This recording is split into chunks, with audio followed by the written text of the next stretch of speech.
Good evening. Welcome to the big story. I'm Regina. I'm Maricel Halili. And I'm Shawn. There is no bigger story tonight than the impeachment of Vice President Sara Duterte. 215 out of 306 House members signed the forced complaint, certified it in plenary, and delivered it to the Senate in a matter of hours. VP Duterte seems to have been caught off guard by the move, but her brother, Congressman Paulo Duterte, was quick to warn of consequences, saying this reckless abuse of power will not end in their favor. And the ball is now in the Senate's court.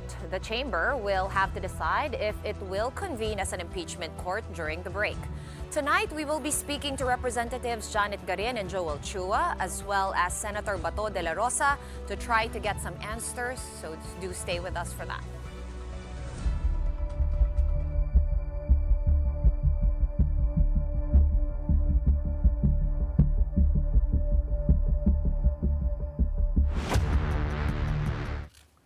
Well, today is a first in Philippine history. The House of Representatives has impeached a sitting vice president. I'm talking about Sara Duterte, of course. The process was fast-tracked with the petition reaching Senate by nightfall. Those who signed in favor of the impeachment were more than double the constitutional requirement of 1/3 of the lower chamber. And the first to sign was none other than the presidential son himself, Senior Deputy Majority Leader Sandro Marcos. Marian Enriquez with tonight's big story. As soon as plenary began at just past 3 Wednesday afternoon of February 5, their last session day, the lower house gathered to decide on the impeachment of Sara Duterte, the first ever impeachment case against a sitting vice president. 102 signatures, or a third of the chamber, were needed to move forward the case to oust her. But the number was more overwhelming than expected. There is a motion to direct the Secretary General to immediately endorse to the Senate the impeachment complaint, having been filed by more than 1/3 of the membership of the House, or a total of 215 members. Is there any objection? The chair hears none. The motion is approved.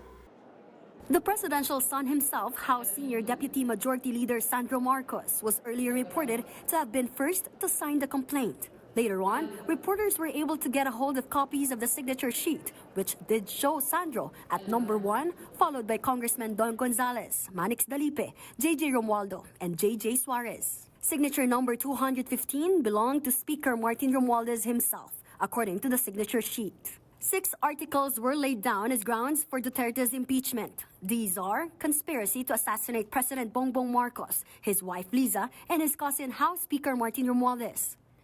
Malversation of 612 million pesos in confidential funds, bribery and corruption in the Department of Education, unexplained wealth and failure to disclose assets, involvement in extrajudicial killings, particularly those involving the Davao Death Squad, and engaging in destabilization, insurrection, and public disorder activities. Congressman Lawrence Defensor is one of the 11 lawmakers chosen by the House to stand as prosecutor when the impeachment trial begins. He believes that they have enough evidence to ensure a guilty verdict for Sara Duterte.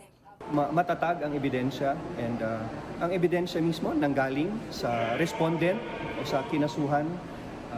These are very grave and serious offenses. against not only the President, but it's a violation of the Constitution. So ilalatag po yan ng prosecution team, and I'm confident that we have a strong case for impeachment. The House's impeachment of Duterte was swift and took many by surprise. It came on the last day of session before Congress goes on break for the May 12 local and national elections campaign period. And it was based on the grounds of a fourth complaint, which was a consolidated version of the first three complaints. The first three, filed in December, were then archived. House Secretary General Reginald Velasco says that the lawmakers who endorsed the first three are considered the complainants of the fourth. In the end, it does not matter which complaint will be used in the Senate trial. Her critics have their eye on the prize, the distinct possibility of Duterte going down in history as the first Philippine vice president to be impeached. Nagsimula na yung ating reckoning dun sa mga Duterte. So malapit na ang due date ni Sara Duterte. Pag malaki ang suporta ng taong bayan, the Senate will have to yield to the will of the people. For News 5, I'm Marian Enriquez. We are One News. Earlier this afternoon, while all of this was unfolding, News 5's Bril Montalvo was among the first to speak to Vice President Sara Duterte to try to get her reaction on what's happening. But at that point, she had not been made aware of the impeachment proceedings. Talaga? Nag-announce na sila? Opo, VP. Na-impeach na po si VP Sara sa botong 153 po. Anong announcement? Pabasa nga ng statement nila. Hindi mahirap mag-react pag hindi ko nabasa kasi kung ano sinabi nila. Gusto ko mabasa kung ano yung statement nila ng House. Mahirap mag-react kung hindi natin nababasa kung ano yung official statement nila. Baka masobrahan o magkulang yung reaction. So kailangan natin antayin. One person who did come out with a statement right away was her brother, Congressman Paulo Pulong Duterte. He said in part, and I quote, "I am appalled and enraged by the desperate and politically motivated efforts to railroad the impeachment of Vice President Sara Duterte. The sinister maneuvering of certain lawmakers, led by Representative Garin, to hastily collect signatures and push for the immediate approval and transmittal of this baseless impeachment case is a clear act of political persecution." Goes on to say that this administration is treading on dangerous ground. If they weren't fazed by the over 1 million rallying supporters of the Iglesia ni Cristo, then they are blindly marching toward an even greater storm, one that could shake the very foundation of their rule. This is not just about VP Sara Duterte. This is about the will of the Filipino people. The growing discontent and frustration across the country will not be contained for long. Mark my words. This reckless abuse of power will not end in their favor. There's also an account on Threads with the name Sebastian Duterte, which News 5 has verified as belonging to Sara's younger brother. He had a short and cryptic message: "Cornered animals become aggressive." Then he tagged Speaker Romualdez and President Marcos. Also, as expected, the Davaoenos that News 5 spoke to were devastated. Naguol gani ko ma'am no. Ano man? Dili ko katuo nga wala may sala si Inday Sara nga nag-impeach sa Manila. Laban lang. From this point forward, the ball is now in the Senate's court. House Secretary Reginald Velasco personally went to the office of the Senate Secretary Renato Bantug before 5 p.m. to hand over the documents. It took an hour before Bantug was able to face Velasco and accept the articles of impeachment because of the ongoing session in the upper chamber. According to Velasco, they will respect whatever the Senate's decision will be about the impeachment. But he also insisted that under the Constitution, senators are bound to act on the complaint. Ano daw possibility na sa June pa nila maaksyonan dahil nga naka-break? Pwede naman sila mag-convene ng court even during the break, no? Because this is a non-legislative function of the Senate.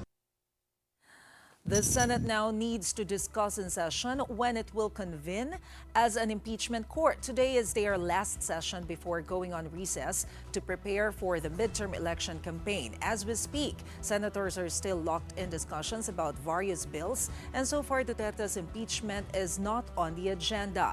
If at some point the issue comes up tonight, the upper chamber can refer to the complaint to the committee and discuss rules on the process. Only then can the Senate set up other details and begin trial. According to Senator Ronald Bato de la Rosa, his colleagues seem inclined to discuss the matter in June or after the elections and before the 20th Congress takes over. But he lamented how the lower house is holding senators hostage by transmitting the impeachment complaint at a time when they should already be thinking about the midterm polls. Ang daya nila, no? Gagawin kaming hostage dito para magiging judge ng impeachment court. Tapos sila, mangangampanya na.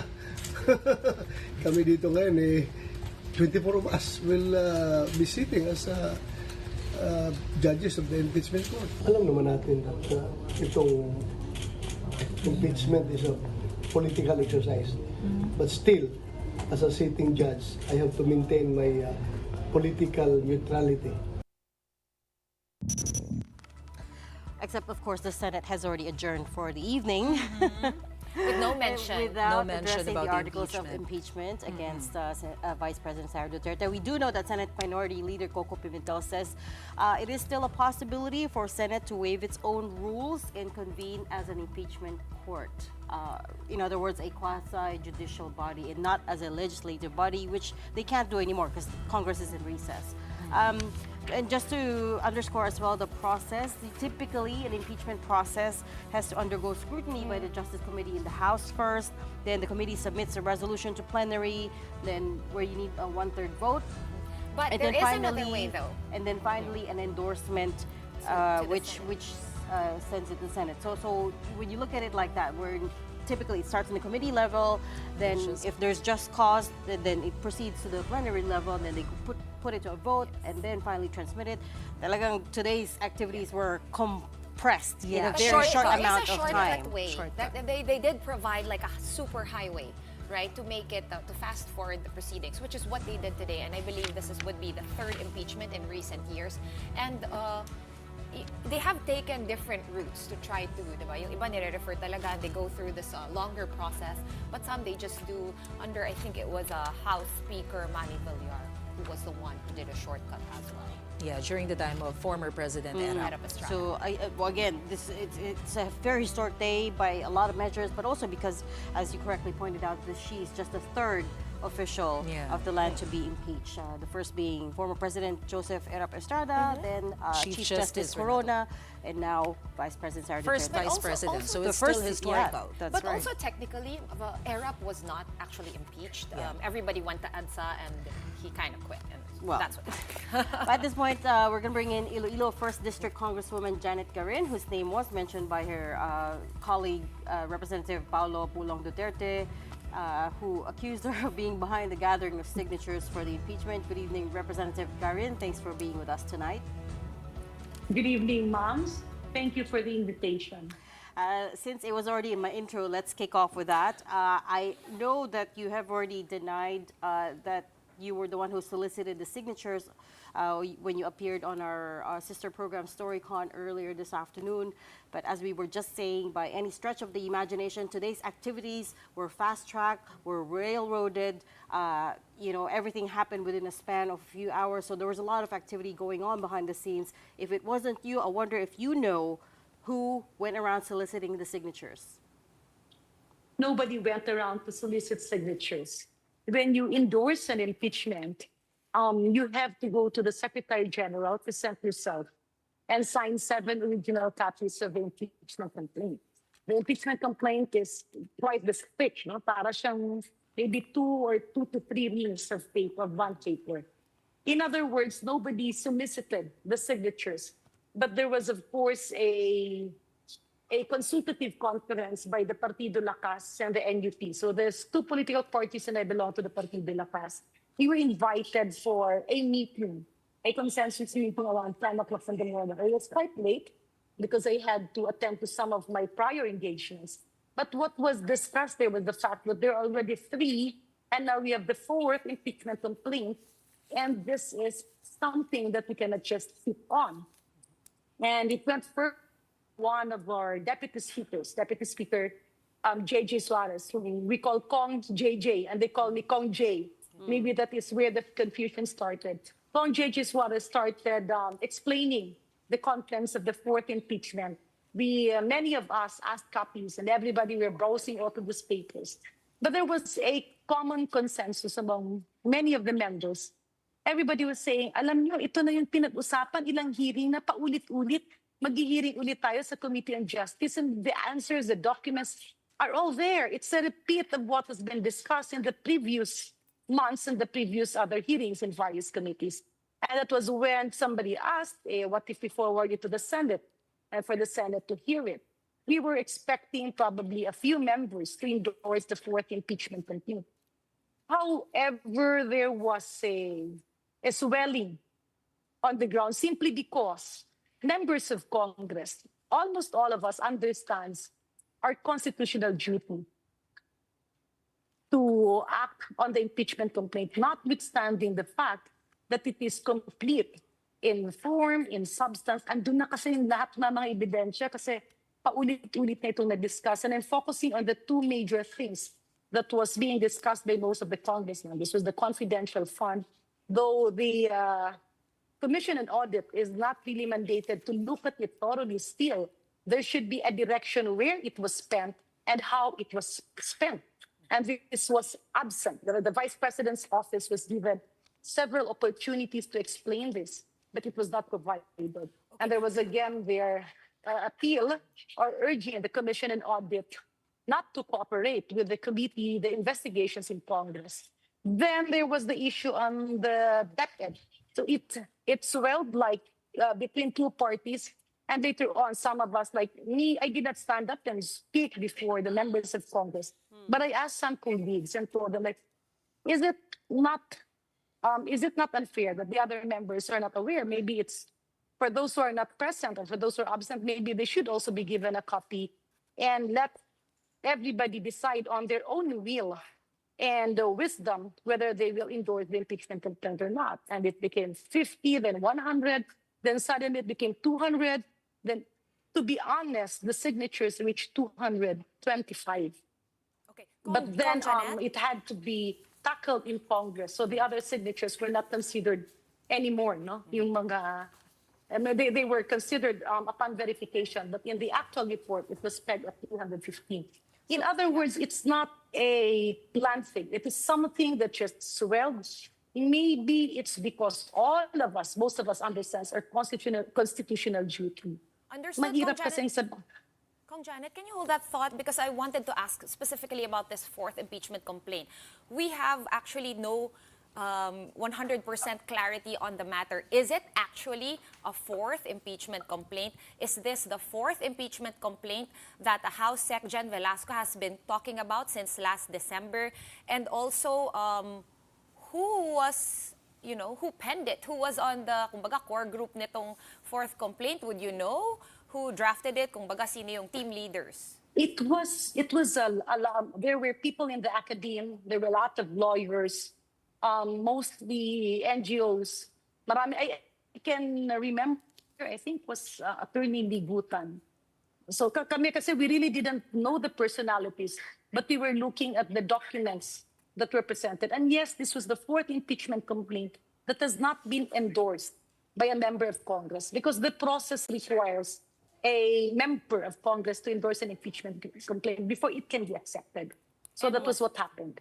And was the endorser Congressman Sandro Marcos? Because that's kind of what's been going around actually since mabilis nga yung mga pangyayari and medyo nalito kaming lahat din. So we want to clarify na hindi si Congressman Sandro yung nag-file ng complaint because congressmen are also allowed to file their own complaints. Yes, congressmen are allowed to file. In this case, Congressman Sandro Marcos was one of those who endorsed the impeachment complaint. And simply because the party leaders are there, everybody was discussing, we were all focused on our constitutional duty. Kasi kapag hindi mo aktuhan, parang sinabi mo ng tama lang, nararapat lang, na may impeachment complaints regarding the utilization of confidential funds, the alleged bribery and debt, and all the other accusations. Tapos sasabihin natin, ay, huwag na lang aktuhan yan kasi mag-election ngayon. Mahirap yun because, we cannot just decide based on what we personally feel.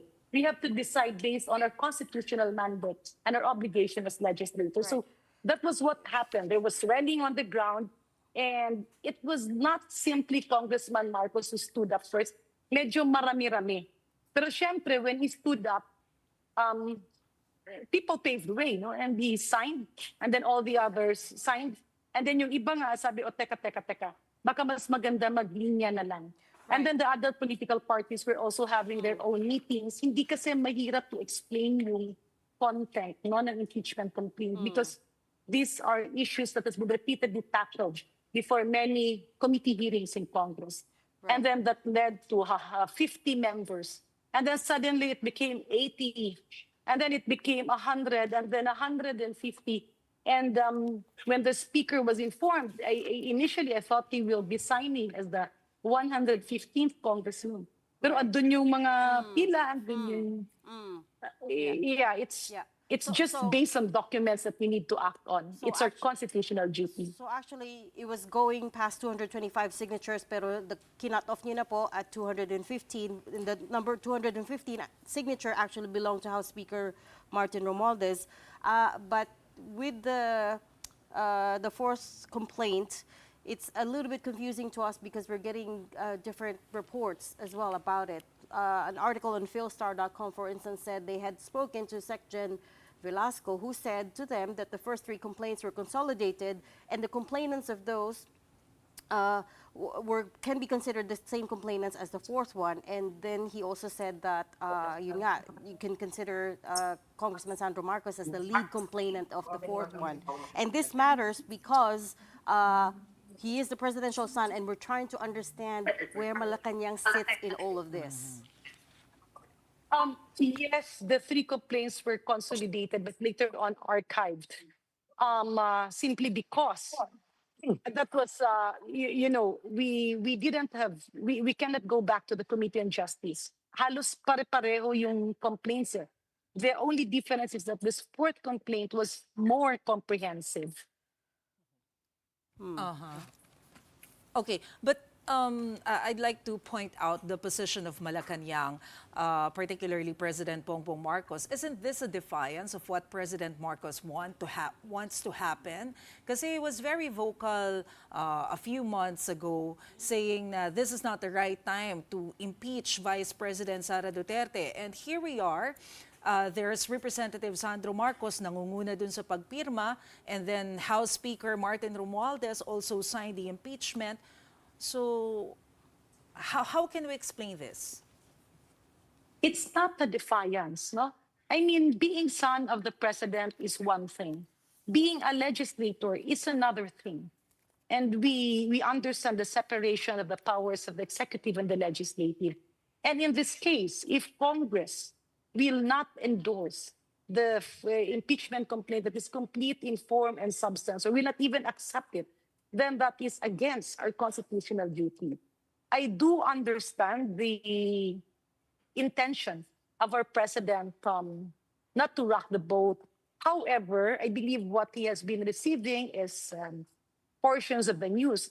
It's a different ball game in Congress, where we have all the documents, where we hear all the justification, the attachments, the unanswered questions, the lingering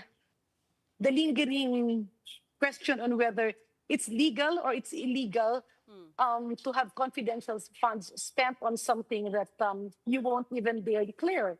Or like this issue on recipients and signatories who cannot even be identified whether they're existent or non-existent. That's I believe it's part of Congressman Sandro's trap. Mas mahirap kasing sabihin na hindi niya gagampanan ang kanyang trabaho bilang kongresista dahil lamang mamumulitika siya. It's it's simply being torn between good governance and politicking. Good governance would oftentimes lead to bad politics, and too much politicking would lead to bad governance. That's the myth of everything that happened. Kong Janet, syempre may mga tanong pa, no? Some questions were, you mentioned yourself, those three initial complaints from December were archived. One, is that normal for you to archive? Because there were a lot of swirling debates at that time na dapat daw within 10 days forward na ni SecGen kay Speaker, and that didn't happen, and now you're telling us it was archived. So why wait? Why wait until the final day? And now senators are saying that para daw silang na hostage ng Congress kasi biglang binato doon at the last possible moment. Senate is not being held hostage by Congress. In fact, they just need to do their job and look at the impeachment complaint, whether there is substantial basis to declare a betrayal of public trust. Now, on the first three complaints, yes, it was not referred by the Secretary General, simply because may mga parating na. The initial intention was supposed to consolidate that. However, upon perusing the fourth complaint earlier, the first three complaints were actually snippets or portions of the fourth impeachment complaint. There's no much difference. The only difference is mas naging comprehensive at mas malalim at mas maraming attachments yung fourth impeachment complaint. And the evidence is, I'm sorry to say this, I respect the Duterte family, but evidence-wise, tanggalin lang natin yung mga lumalabas sa social media. Let us focus on the documents at hand. The evidence is very strong. So napakahirap sa aming katayuan na huwag tanggapin at huwag aktuhan. Kasi trabaho namin yun eh. And of course, Senator Bato was saying na held hostage kasi makakampanya sila. No. And we can go on campaigning. It's just like as members of Congress, we always visit our constituency. But when we visit our constituency, it does not mean na papabayaan natin yung ating trabaho bilang kongresista. So we understand everybody is going on the campaign trail, but we can do both. We can multitask. We have the internet. They can do Zoom meetings. But since it was not discussed in the Senate this evening, the impeachment complaint, ano yung mga scenarios that we should expect? Well, Congress and Senate going on break does not necessarily mean that they cannot constitute an impeachment court. Kasi sa batas natin, forthwith yan urgent yan So it's like for them accepting an impeachment complaint endorsed by 215 members of Congress plus the 10 others who signed upon verification. This mandates them to constitute an impeachment court and hear the proceedings. Of course, they can delay it, they can wait until after the elections, but they have to start. Kasi yan ang constitutional duty ng bawat senador. Right. Congressman, I want to come back to the verified complaint. We saw a picture. We haven't received an actual copy of the verified complaint, but we've seen pictures. It's pretty hefty. It's more than 100 pages long, it seems. I'm just curious when the complaint landed on your desk for you to peruse, for you to read. Yes, the full impeachment complaint contains a lot of documents and attachments that we have already seen during the hearings. And for the others, most of us requested for a shortened version, the summary of the contents. It's a 37-page summary. And yun ang pinag-aralan ng karamihan. Some of the members arrived earlier, so they were able to peruse a copy of the complaint. I see. No, and all of us had copies. Kaya nga medyo tumagal. There were maybe 2-3 hours. Others were still discussing it over, karamihan kasi hindi na naka-lunch eh. Right. So this condensed 37-page version of the complaint was distributed this morning only? This morning, yes. Okay. And then at what point, I think we started getting wind of the signatures around, just shortly after lunch, maybe around 1 p.m. We're starting to hear a signature count now. Do you recall They exactly? were trickling signatures around 1. Because I was one of those who signed earlier because I had to attend to another meeting. But then when I came back, dumami yung tao.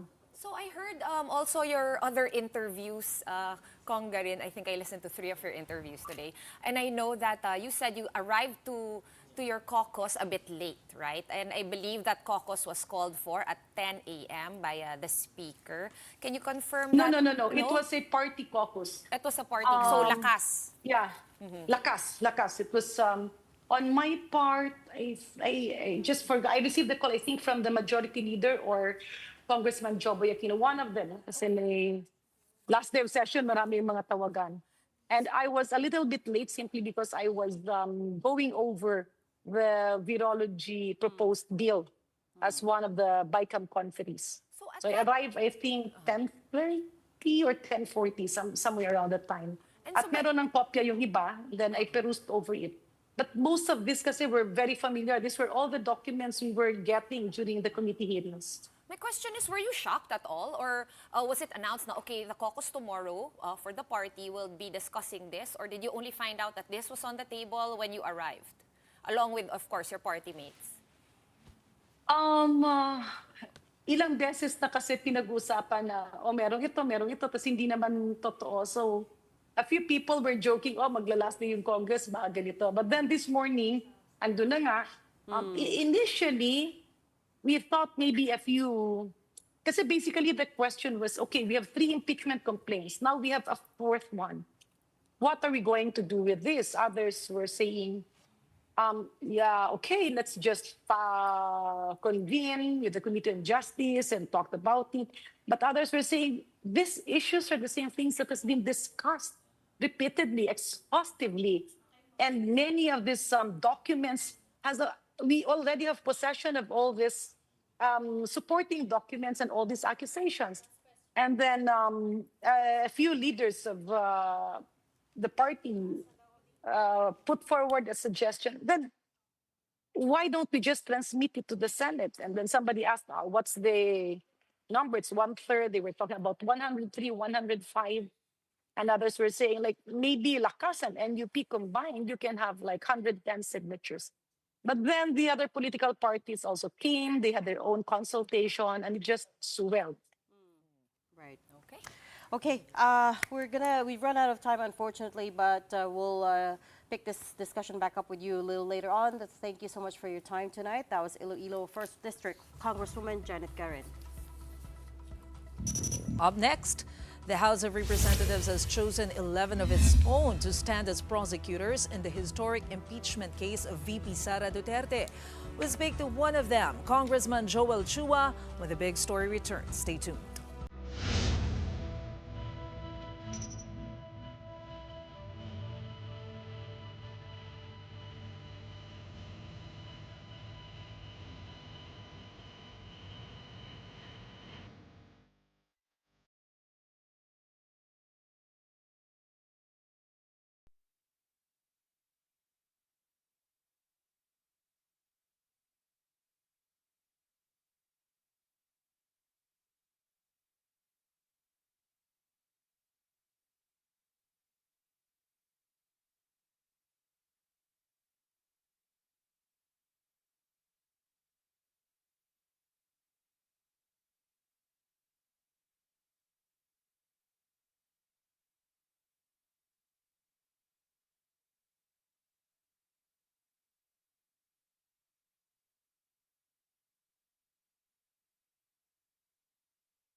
Welcome back. You're still watching The Big Story here on One News.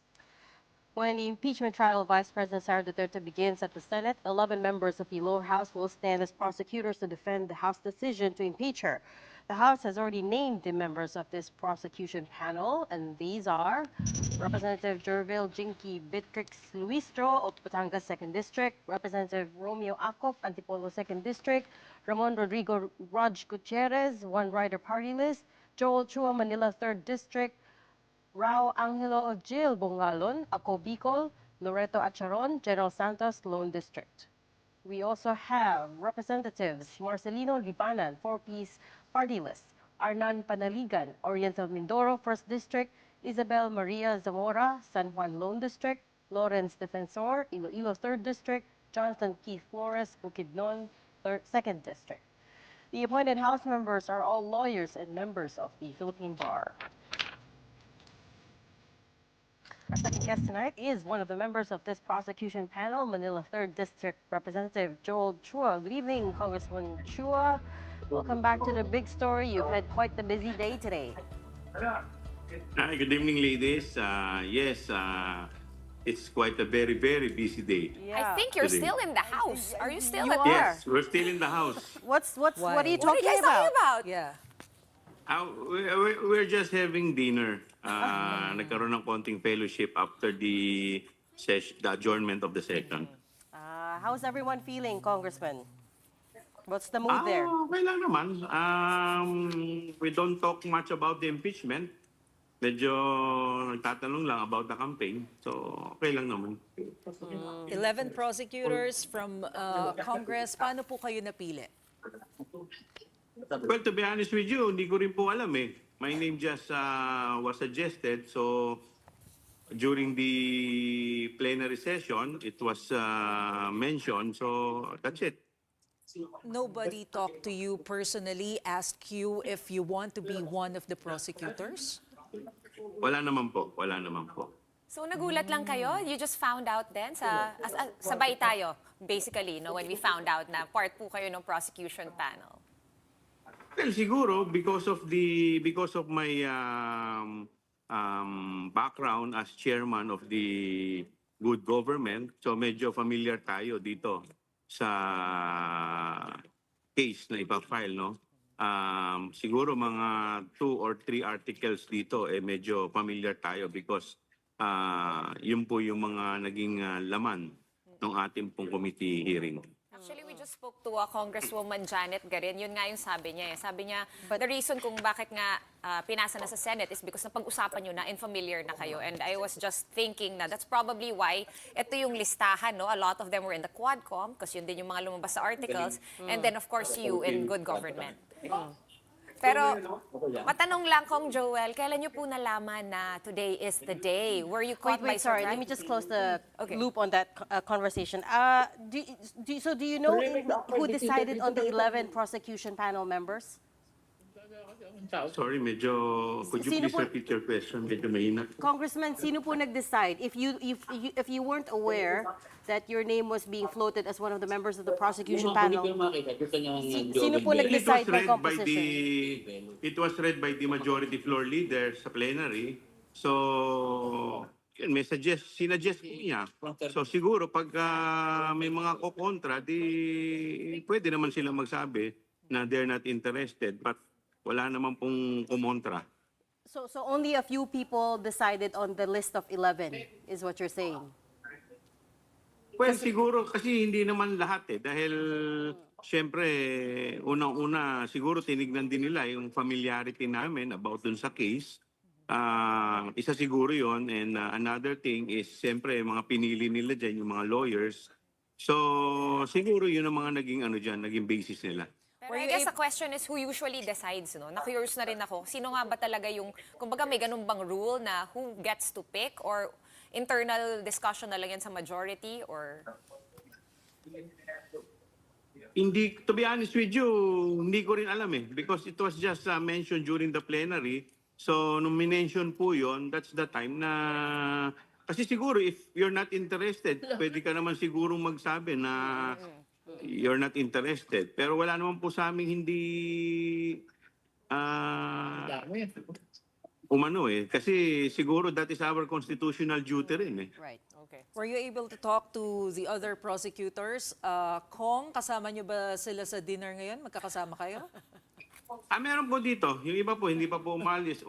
Medyo kumakain pa rin po yung iba. Nagkukwentuhan dahil today is the last day of Congress. Tapos lahat po yan magbabalikan na sa kanya-kanyang probinsya. So medyo parang ano na rin, fellowship night na rin namin dahil siyempre mga magkakaibigan dito, medyo maghihiwa-hiwalay muna kami for at least the next 2 or 3 months. Kong Joel, nagulat rin ba kayo na today na nga, no, na sumipot itong fourth complaint? Can you give us also more clarity on this fourth complaint? Fourth complaint nga ba siya? Ngayon lang ba to nabulaga din ba kayo? And were you on time for the caucus this morning? Well, to be honest with you, when the first impeachment complaint was filed, marami na talagang nagtatanong. But realistically speaking, yung first impeachment complaint, it contains 23 articles. So medyo mahaba if we're going to submit it before the Committee on Justice, medyo it will take us siguro baka tapos na yung session, hindi pa rin kami tapos i-tackle yan. So if that is the case, assuming for the sake of argument, after we adjourn in the next, etong 19 Congress at hindi pa rin natatapos yan, it will take us another 1 year. May 1 year prohibition kasi eh. So yun ang risk dyan. So walang may gusto nung first impeachment complaint na final. Yung second at saka third naman, masyado lumang maiksi. So, ito naman, yung fourth, ito yung medyo okay na, tama lang. Kung sino ba nag-file? I mean, sino ba yung proponent nitong fourth complaint? Kasi umiikot nga no, na si Congressman Marcos daw. And then yung iba nagsabi naman hindi siya, pero una lang siya pumirma doon sa parang Excel sheet, doon sa parang signature sheet. Can you give us some clarity no, kung sino nga ba ang talagang nag-push nito? Is it lawmakers? Is it civil society? Is it a group of lawyers? Any idea, Kong? Yung fourth impeachment complaint po, kami na po yan. Yung pong mga congressmen who signed the articles of impeachment, yan po ang complainant dyan. Kaya kung titignan po ninyo dyan, nakalagay po dyan, tapos mga nakapirma na po sa baba. Yan po ang content ng fourth impeachment complaint. Congressman Paulo Duterte said, accused Congresswoman Janet Garin of being the one of hastily, quote unquote, I am quoting him, hastily collecting signatures and maneuvering behind the scenes. Could you talk us through ano ba talaga yung nangyari today? Was there someone soliciting signatures from you guys? Well, I'm quite surprised about the remarks of Congressman Paulo dahil, to be honest with you, I did not receive any call from Congresswoman Garin. It was actually my staff who called me na meron daw caucus at merong party meeting. So I just went to the party meeting. It was presented, inisa-isa, pinaliwanag. So kung wala naman pilitan yan kung sino gustong pumirma, di pumirma. Kung ayaw, lahat naman nagsunuran. So lahat naman pumirma. So that's it. Okay, Kung Joel, clarify lang again, yung pirmahan nagyari doon sa caucus. Tama ba? Ano po? Yung pirmahan, the signing, that happened in the caucus. Yung pirmahan? Oo, yun po. Kasi di ba marami pong pirma. Opo, may mga pumirma po nung sa caucus. Yung mga hindi, kagaya ko po, hindi pa po ako nakakapirma nun That was, kaya kung titingnan, number 73 po ako So, but may mga iba naman po kasi nung pag may mga nakapirma na rin Right. Okay. Kong, you are a re-election. Go ahead, Kong. Hindi ko lang po alam kung yung mga iba ay kailan nagpirma. Pero nung ako po kasi pumirma, after it was presented and it was explained thoroughly and discussed. So may mga, yun po. Yeah. Okay. Kong, I was saying earlier, you are a re-electionist. So magiging busy ka in the next few days. But before kayo pumirma dito sa impeachment laban kay VP Sara, Aren't you concerned about the possible effect, especially recently nagkaroon ng rally, alam natin, Iglesia ni Cristo, very solid ang votes. Aren't you concerned that it may affect the number of votes that you may get this coming midterm election because of these impeachment complaints? Well, of course, to be honest with you, siyempre concern naman lahat, no? I will be hypocrite if I will say no. But this is our constitutional duty. In fact, ang dami na rin nagtatanong sa akin sa media, bakit hindi tinutuloy pa impeachment complaint? Ano na ang nangyari? Inupuan po ba ninyo? So, it's a situation na damn if you do, damn if you don't eh. So, pagka hindi namin tinuloy ito, marami rin ng mga nagtatanong, mga constituents namin nagtatanong, ano na nangyari? Parang after all the committee hearings, ano na ang nangyari. So, siguro, ako sa tingin ko naman na yung mga tao naman very reasonable at maiintindihan naman po nila na we're just doing our job. We're just doing our mandate under the Constitution. Did the House get any signal from Malacanang to proceed? Wala naman po akong narinig from Malacanang. It was just during the party caucus that it was explained. So, yun po, nung after that, pumirma po ako. Because naniniwala po ako doon sa merit ng complaint. Nag-usap-usap na po kayo nung 10 other panel prosecutors and meron na ba kayong rough plans on how you will proceed, how you will prepare, especially since magbe-break na nga. So hindi naman kayo magkikita-kita sa batasan. Have you guys kind of made a skeleton schedule or a rough GC plan? na ba? May group chat group na ba? Pa lang po namin, kumakain pa lang po kami. Iba nga po, wala na po dito. But as a member of the prosecution panel now, which is a very heavy responsibility and a burden, what's your plan? What do you think? How are you going to approach this? Well, of course, first, antayin natin what is the action of the Senate. Kasi if they will not act on it, siguro baka by after the campaign na. So if that is the case, so kampanya pa kami ng maayos. Otherwise, kung inaksyon na nila ito agad, then we will have no choice except to prepare for this. Meron akong clarification doon sa process na yon, Kong. Kasi iniisip ko, kung June, possible na June na siya magsimula, so hindi naman ganun kabilis yung impeachment complaint. Yung kay Renato Corona, inabot ng 4 months. So kapag umabot siya doon sa transition na magbabago na yung mga members ng Senate, paano yun mag-work? Ano naman yan the Senate is a continuing body. Kaya nga po, unlike Congress, kami po talaga after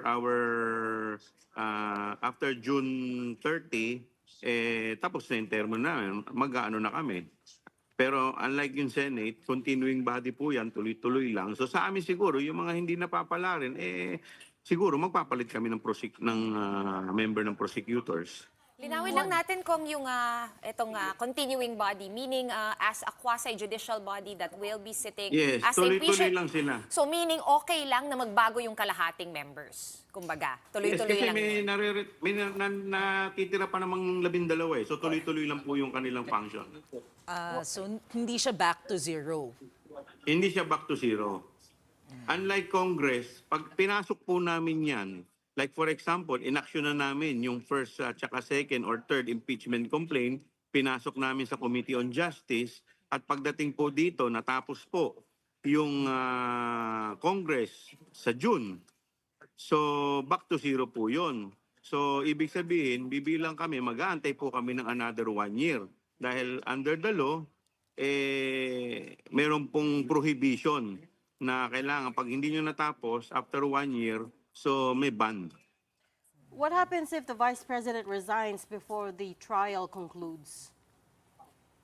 Well, I assume na pagka nag-resign siya, that is a legal question. No? But ako, I will say na barred na siya. But Barred not na? impeached. Impeached na siya. If Diba? she But of resigned. course, Impeached but not convicted.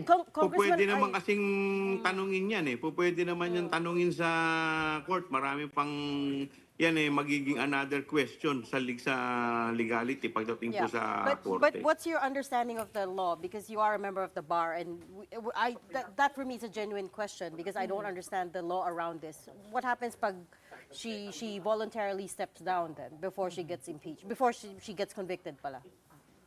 Well, if she voluntarily steps down, sa akin po, personally, I think, ano po siya doon, barred na siya to run in 2028. Kasi yung nagyari kung nung time ni Erap, no, medyo Yes. nag-resign din siya, di ba? Tapos nakapagtakbo pa siya, of course, as mayor. Obviously, you can only run for president once, so that was out of his Kasi option. binigyan po siya ng pardon, ng presidential pardon ni GMA. Binigyan po siya ng presidential pardon.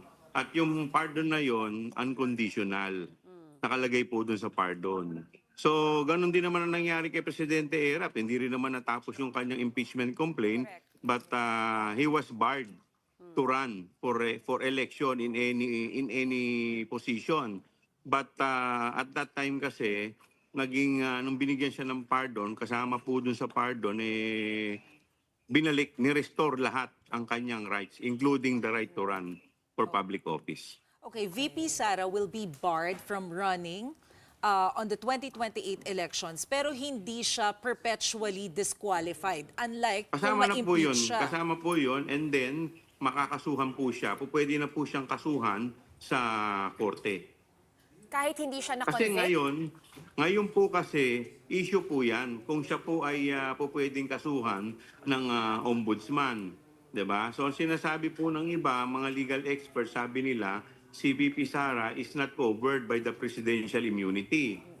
But under the charter of the ombudsman, sinasabi naman ng ombudsman, they cannot prosecute those who are impeachable officials.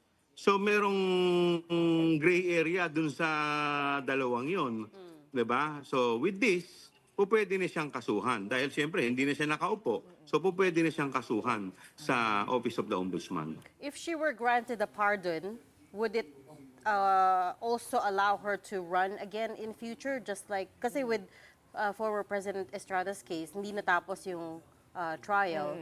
But Hindi with siya her, na-convict. Hindi siya na-convict, yes, correct. But with VP Sara, if she, well, we lost the line, but there's a question still in my mind. Ako din. If natapos yung trial and she gets convicted, but let's say a year down the road, she gets a pardon, an unconditional pardon, does that then free her up to run again? Yeah. Right? Kasi malayo pa from now Correct. to 2028. Kasi may isa palang key na parang yun nga, just like former President Erap, you could get pardoned further down the line by a friendlier face. Pwede ka na uling. Makakabalik ka. Correct. And this is Mag-handle. where, as Congressman Chua was pointing out, there's a lot of gray areas kasi it depends on your interpretation of the law, which is why we keep asking. It's not that, you know, we do know a little bit about it, except that It's also unprecedented. it Oo, also first time ito depends, nangyari. really depends on how you interpret the law. Congressman Chua, do we have you on the line again? Yes. Okay, Sorry, so- may mga tumatawag. Okay, Okay, lang. sorry. Baka naman si ano yun, President. Hindi po. Okay. So the question was, if she does get convicted, but then later on gets a pardon, an unconditional pardon, does that then allow her to run again in future? I mean, what does the law say around that? Yes, pagka binigyan na siya ng presidential pardon at yung pardon na yun, ni-restore na lahat yung kanyang right, including the right to be voted to run for any government post, then she can run. Just like what happened to President Erap. Pero yung sinasabi nyo kanina, balikan ko lang ulit, sorry Kong Joel, gagamitin lang namin yung lawyerly brains ninyo dito. So kumbaga, nag-resign siya, no? Bago matapos yung paglilitis sa Senado, so hindi siya na-convict technically, that will still ban her from office. Kasi na-impeach na siya ng House. Ganun ba? Ano po? Sorry.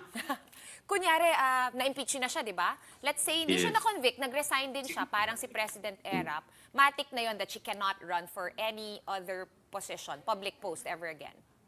Well, that is what happened to President Erap. Although at that time kasi kay President Erap, ang sinasabi nila, inabandon ni President Erap yung kanyang posisyon. So yun ang naging issue dun yung pag-abandon niya unlike in this case, siyempre siya naman, ang ina-abandon niya yung position niya as Vice President. So magiging issue yan, magiging legal issue yan if she can run for President in 2028. Di ba? Yun naman ang issue natin. So siyempre kami, we will insist na hindi na siya qualified because yung pag-resign niya sa kanyang position, that is tantamount to abandoning her right. So, including yung kanyang constitutional duty. So, but of course, pwede kasing questionin din yan That is a gray area dahil if ever na mangyari ito, this will be the first time that this will happen. Okay. We're gonna have to leave the conversation there. There's still, much to hash out, but we'll keep an eye on this and call you back up if we need clarification. For now, thank you so much for your time, Manila 3rd District Representative Congressman Joel Chua. All right, we're going to be pausing for another quick break, but right after that, as expected, allies of Vice President Sara Duterte are slamming her impeachment, calling it political persecution. The details next. Keep it here on One News.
You're still watching The Big Story here on One News.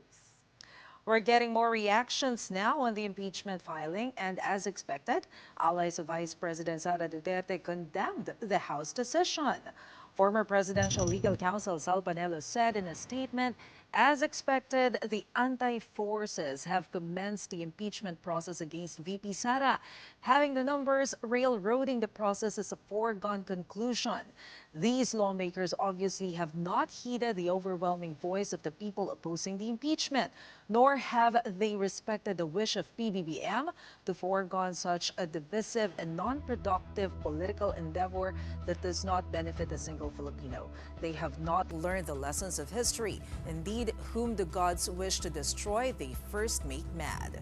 Meanwhile, Davao City 3rd District Representative Isidro Ungab issued a short statement to reporters saying the impeachment moves in the lower house is a futile exercise. Congress will be on recess starting tomorrow. This is a diversion from the real issue, which is the anomalous budget process as shown by the 28 blank items in the bicameral report. Recall that UNGAB, along with others, had filed a petition at the Supreme Court seeking to declare the 2025 budget unconstitutional. And so it begins. Yeah. Hinga na Impeachment. malalim. See, tomorrow we'll find out from the Senate if what they will do with this impeachment complaint. And by the way, I have to apologize to the viewers first because we read at in the headlines that we were going to have Senator Bato de la Rosa tonight, but we ended up not being able to contact him in the end. So we'll try him tomorrow. We'll wait for the statement from Senate President Jesus Escudero. I think he'll be a giving press con tomorrow would probably make things a little bit more clear, answer some of our questions, perhaps not all, because a lot of this is unprecedented and a lot of it is legal matters, legal questions that have to be settled by, I think, the Supreme Court. So I'm not sure how exactly. I don't know if they were getting caught off guard by this because the last statement from Senator Cheese, he said, no, we're not preparing for any impeachment complaint coming to us. So if that's true, then this must be a surprise to them. And I think they still need to amend the guidelines The rules. for the impeachment complaint because this is the first for Vice President. Yeah. So they have to. Well, I'm pretty sure they didn't get to pick out their judge robes yet. That usually happens before an impeachment trial, but as we It's just said, day one. It's just day one. This is only the beginning. More to come tomorrow. But for tonight, that's it for the big story. We are One News, all sides, all the time. Thanks for tuning in. Have a good night. And now, stay tuned because coming up next is Play-by-Play with Chaskaliton Calao and Miko Halili on this impeachment. I know, right? Right. I'm guessing we're talking about something completely different. The one and only Daddy Minion is back, Miko Halili. All right, thank you so much, Shawn, Reg, and Mase. Apparently, no relation, no? No. Same surname. And initials. And initials, Halili. actually. But yes, we're gonna let you guys get your rest because I feel like the next few days, weeks, will be very, very busy for you. Thank you so Sana may much. good news Miko, in what do we sports. have for tonight? Well, we've got Luka Doncic and Anthony Davis speaking to the media for the first time since the blockbuster trade that saw them switch teams, plus results of today's games in the NBA. And we've got day one of the PBA Commissioner's Cup quarterfinals. I'm Miko Halili, sitting in for Andre Felix. And I'm Chaskaliton Calao. And here's tonight's play-by-play.